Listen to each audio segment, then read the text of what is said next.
আমি মূলত আমার পার্শ্ববর্তী রাষ্ট্র ভারতের প্রয়াত কিশোর কুমার, আমি তার খুব ভক্ত এখন পর্যন্ত। আমার এমনও পাগলামি ছিল, কিশোর কুমারের একটি গান আমি চোখ বুজে বুজে শুনে শুনে গাওয়ার চেষ্টা করতাম, রেকর্ড করতাম।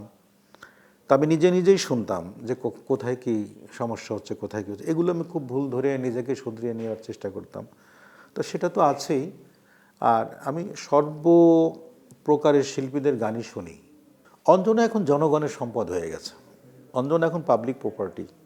এখন আমার আমার কাছে আর এটি নাই। এখন অঞ্জনা গান সোলো অ্যালবামে না থাকলেই যেন আমি ব্যর্থ, আমি গান গাইতে পারি না, আমার যেন গান হচ্ছে না, এরকম একটা ধারণা মানুষের মধ্যে। যার কারণে অঞ্জনা গান রাখতে হয়। প্রতি বছরের জানুয়ারি মাসের 1 তারিখে আমরা অঞ্জনা গান একটা মার্কেটে দেওয়ার চেষ্টা করি এবং সেটা সাধারণ মানুষের 1 বছরের অপেক্ষা থাকে। তো এইভাবে চলছে, মানুষ যে যেভাবে নিচ্ছে। কেউ তার নিজের করে নেয়, কেউ আমার ভেবে ভালোবাসা থেকে একদম ভক্ত হিসেবে গ্রহণ করে।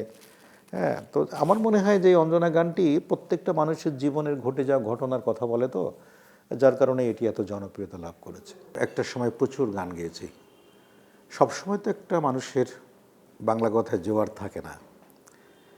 যেমন আমাদের আগে ছিল সৈয়দ আব্দুল হাদী সাহেব, এন্ড্র কিশোর দা, কুমার বিশ্বজিৎ দা, রুনা আপা, সাবিনা আপা, কনক আপা।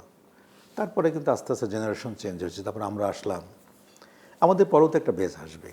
আমার কণ্ঠের বা আমার মতো একটা গান প্রয়োজন, তখন কিন্তু ঠিকই আমাকে ডাকছে। সেই গানগুলি করছি, হয়তো সেটা খুব বেশি পরিমাণে নয়, হয়তো মাসে একটা, 2 মাসে একটা, কখনো 3 মাসে একটা, এইভাবে হচ্ছে, চলছে মোটামুটি। এই দেশে জন্মগ্রহণ করে যা পেয়েছি তা তো এই ঋণ শোধ করার মতো নয়, শোধ করতেও চাই না আমি। দেশের মানুষ ভালো থাকুক, দেশটা ভালোভাবে চলুক, বাংলাদেশের মানুষ বাংলাদেশকে বেশি বেশি ভালোবাসুক, বাংলাদেশের গান ভালোবাসুক। যেহেতু আমি সাংস্কৃতিক অঙ্গনের একজন মানুষ, আমি বিশ্বাস করি একটা দেশের মেরুদণ্ড বা একটা দেশের অস্তিত্ব বজায় থাকে যাতে সুস্থ সংস্কৃতি অটুট থাকে।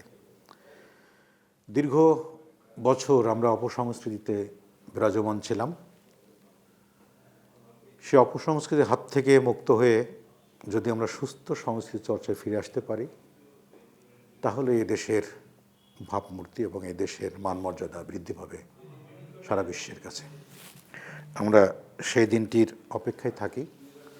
আল্লাহ পাক যেন আমাদের সবাইকে সুস্থ সুন্দরভাবে আগামী সুন্দর দেশ গড়ার তৌফিক দান করেন।